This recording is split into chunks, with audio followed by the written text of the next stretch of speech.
suis Cyril Abitboul, je suis directeur général de Renault Sport Racing. Dans le début des années 80, l'arrivée de Renault en Formule 1 a accompagné en fait une vraie histoire d'innovation avec le turbo qui a été introduit dans la compétition de manière assez rocambolesque et puis vraiment remarquable et respecté par Renault en Formule 1. Des années plus tard, plus personne se pose la question et l'utilisation du turbo en Formule 1 est toujours connotée et associée à Renault. Il y a toujours autant de passion autour de l'automobile. La voiture, ça fait rêver, ça continue de faire rêver. Mais je pense que la Formule 1 doit à nouveau se positionner dans le cadran du rêve. On aurait pu faire uniquement une étude stylistique. On s'est tous mis d'accord pour que ce soit plus que ça. Il faut que les voitures soient belles, mais on a voulu raconter une histoire qui soit crédible sur le plan technologie et sur le plan des règlements.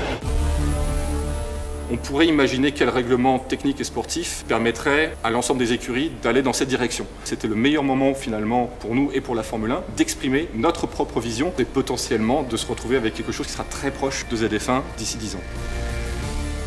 La Formule 1, c'est avant tout un championnat pilote dans lequel les pilotes doivent être les héros, doivent être les gladiateurs modernes. Il faut arriver à trouver une formule qui reconnaisse la finesse de pilotage, qui reconnaisse également l'habileté intellectuelle. Et on verra dans les années qui viennent si ce pari correspond également à ce qu'attendent les autres écuries.